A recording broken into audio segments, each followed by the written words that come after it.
पहले मैं अपना तारुफ कराता हूँ, क्योंकि ज़िले का मुझे नया प्रभार मिला है। अभी करीब 20 से लेकर 22 रोज़ हुए हैं। मेरा नाम अन्य शकलानी अंसारी, जिला अध्यक्ष AIMIM बरेली। बरेली में हमारा संगठन 9 विधानसभाओं में काम कर रहा है। प्रदेश अध्यक्ष आली जनाब हाजी शौकत अली साहब का जो आदेश होगा, उस विधानसभा पर हम मजबूत प्रत्याशी उतारेंगे। अच्छा, आप जो है लोगों के बीच में जा रहे हैं, तो AIMIM को लेकर लोगों का क्या रुझान है? देखिए, यूथ हुआ या 30+ हुआ, वो वोटर हमारे साथ है। कहीं हमें अगर दिक्कत आ रही है तो 40+ वोटर पे हमें दिक्कत आ रही है, क्योंकि उसके जहन में आज भी समाजवादी और बहुजन समाज पार्टी या कांग्रेस क्यों है उनके दिल में? मानसिकता वाली बात है ये, क्योंकि 4 बार मुख्यमंत्री समाजवादी को बनाया, समाजवादी पार्टी के लीडरों को बनाया, बहुजन समाजवादी पार्टी के लीडरों को बनाया 4 बार मुख्यमंत्री। उनकी सोच आज भी वही है। इंशाल्लाह हम उनकी सोच चेंज करने की कोशिश करेंगे और वो वोटर भी हमारे साथ आएगा। अच्छा, संभल में अभी रैली हुई है, कितनी कामयाब मानते हैं? मेरा मानना ये है कि संभल की रैली हम 90% कामयाब मानते हैं और इलाहाबाद की रैली हम 100% ही कामयाब मानते हैं। माशाअल्लाह कल जो प्रोग्राम हुआ है कानपुर के अंदर, वो भी हम 100% कामयाब मानते हैं।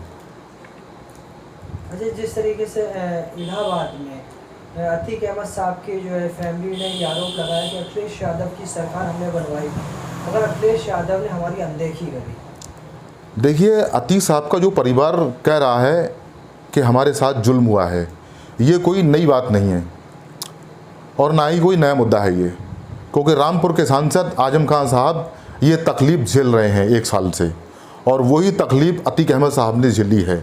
और उन्होंने, अतीक अहमद साहब ने फैसला, अपना डिसीजन बिल्कुल ठीक लिया है, जो ऑल इंडिया मजलिस इत्तेहादुल मुस्लिमीन पार्टी ज्वाइन की है। आजम साहब तो जो है योगी सरकार की वजह से परेशान है। नहीं, ऐसा नहीं। योगी सरकार जी के उनके परेशान बिल्कुल नहीं है। इसमें अहम रोल अखिलेश यादव साहब का है।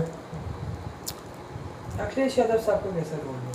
अखिलेश यादव साहब का ये रोल है कि रिश्ते किसी से छुपे नहीं हैं। योगी साहब सगे साले हैं अखिलेश यादव साहब के। क्या एक बहनोई के रिश्ते वाला साले से कहेगा कि आप इनके ऊपर जुल्म ना करें, इन्हें आप सज़ा ना दें, इन्हें आप कानून की गिरफ्त में ना लें, तो मेरा अंदाज़ा ये है कि वो बेहतर होगा।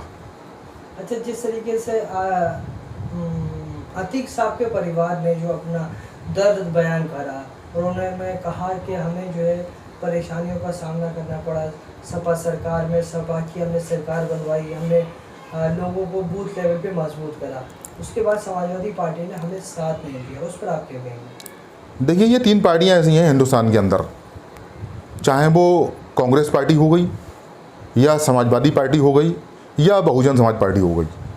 बहुजन समाज पार्टी के अंदर नसीमुद्दीन सिद्दीकी साहब थे, वो दोनों हाथों से मुस्लिम वोटरों को कैच करते थे और बसपा की सरकार 4 बार उन्होंने बनवा दी। यही तकाजा समाजवादी सरकार का है। अतीक अहमद साहब को लिया, आजम खान साहब को लिया या फिर प्लस मुख्तार अंसारी साहब को लिया, 4 बार समाजवादी की सरकार बनी। 1 बार उनके बेटे मुख्यमंत्री रहे अखिलेश यादव साहब, 3 बार मुलायम सिंह यादव साहब मुख्यमंत्री रहे। अपना खून सींच कर अतीक अहमद साहब ने, आजम खान साहब ने ये 3 बार मुख्यमंत्री मुलायम सिंह साहब को बनाया मुख्यमंत्री और 1 बार आपके बेटों को बनाया मुख्यमंत्री। और जब से ये नाराज़गी शुरू हुई है, आपने देखा होगा 2017 में अखिलेश यादव की सरकार का क्या हाल हुआ, और यही इंशाल्लाह 2022 की सरकार में अखिलेश अपना मुंह तोड़ जवाब खुद देख लेंगे मुस्लिम वोटरों का। वो तो कह रहे 400 सीट लेकर आ रहा हूँ। देखिए, जब 303 सीट लड़े, 100 सीट कांग्रेस लड़ी गठबंधन में, 47 सीट पर रह गए 225 सीट जीतने वाले, तो 400+ सीट कैसे जीत लेंगे? अच्छा, अभी जो है मौलाना कलीम सिद्दीकी साहब की गिरफ्तारी हुई, उस पर आप क्या कहेंगे? देखिए, मौलाना कलीम सिद्दीकी साहब की जो गिरफ्तारी हुई है, ये भारतीय जनता पार्टी का ध्यान भटकाने का काम है। क्योंकि मैंने देखा, मैं मीडिया देख रहा था कि एक साधु साहब गिरफ्तार हुए थे, तो इन्होंने इसको ध्यान भटकाने के लिए एक मुस्लिम धर्मगुरु को गिरफ्तार कराया है। हालांकि ऐसा उन पर कोई आरोप नहीं है। अच्छा, आप कह रहे अखिलेश यादव आवाज़ नहीं उठा रहे हैं और आप लोग ही आवाज़ उठा रहे हैं, क्या कहेंगे? देखिए, अगर अखिलेश यादव साहब आवाज़ उठाते, वो समाजवादी के राष्ट्रीय अध्यक्ष हैं, ठीक है, बढ़िया बात है। वो आवाज़ सिर्फ यादव परिवार की उठाते हैं। अगर आवाज़ उठाते तो आजम खान साहब की उठाते आवाज़, अब्दुल्ला खां की आवाज़ उठाते, अतीक अहमद साहब की आवाज़ उठाते। और जो अभी कांड हुआ है, मॉब लिंचिंग में मारे गए हैं, और एक अभी मेरठ के अंदर जुबैर अंसारी का मर्डर हुआ है, अखिलेश साहब उनकी आवाज़ क्यों नहीं उठाते? तो हम ये कैसे मान लेंगे कि अखिलेश यादव साहब मुस्लिम क़यादत की आवाज़ उठाते हैं? क्यों नहीं उठा रहे वो? देखिए, कहीं ना कहीं इनका भाजपा से तालमेल है, भाजपा के दबाव में हैं ये। वो तो मेरा आपका तालमेल है भाजपा से। गलत है ये। अगर हमारा तालमेल होता तो आपने अभी इलाहाबाद की हमारा जनसभा देखी थी, वहाँ संघी लोगों ने हमला किया, विरोध किया असद साहब का। समाजवादी पार्टी ने तो साइकिल यात्रा भी निकाली थी आजम खान के लिए। देखिए, जब यात्रा निकाली थी, जब हमारे राष्ट्रीय अध्यक्ष बैरिस्टर असदुद्दीन ओवैसी साहब ने कहा था कि आजम खान साहब से मैं सीतापुर की जेल में मिलके आऊँगा। अच्छा, कहा जा रहा है कि आजम खान और मुख्तार अंसारी का परिवार या मुख्तार अंसारी आजम खान जहाँ से चुनाव लड़ेंगे वहाँ से AIMIM अपना प्रत्याशी नहीं उतारेगी, उस पर आप क्या रहेंगे? बिल्कुल सच कहा ये, क्योंकि मैं जीता जागता सबूत बता रहा हूँ आपको। समाजवादी की जब इलेक्शन लड़ रही थी महाराष्ट्र के अंदर, तो बैरिस्टर साहब भी वहाँ से लड़ रहे थे, ऑल इंडिया मजलिस भी वहाँ से चुनाव लड़ रही थी। इनके 2 प्रत्याशी वहाँ से जीते हैं, अबू आसिम आजमी। बैरिस्टर साहब ने अबू आसिम आजमी की विधानसभा में अपना प्रत्याशी नहीं उतारा, क्योंकि बैरिस्टर साहब चाहते हैं मुस्लिम क़यादत मजबूत हो। और यही हाल 2017 में रामपुर की विधानसभा में रहा। बैरिस्टर साहब ने अपना प्रत्याशी रामपुर में विधानसभा में नहीं उतारा।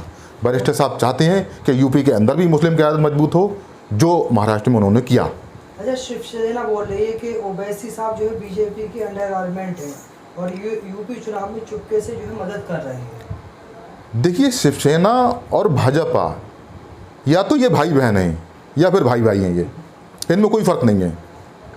अब देखिए, महाराष्ट्र के अंदर कांग्रेस की सरकार और शिवसेना की सरकार गठबंधन से है। हमारे वहाँ 2 विधायक हैं, हमने तो समर्थन नहीं दिया शिवसेना को या भाजपा को।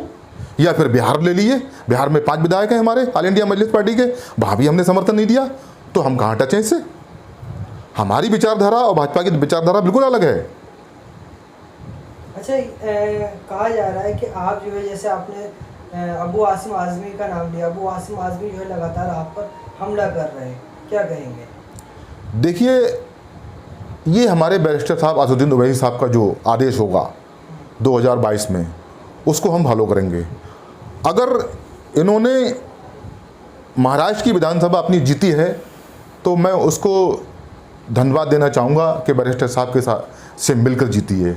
और अगर ये इन्होंने यूपी के अंदर ऑल इंडिया मजलिस का विरोध करा तो असद साहब क्या कहेंगे और क्या पेश करेंगे, वो असद साहब जाने।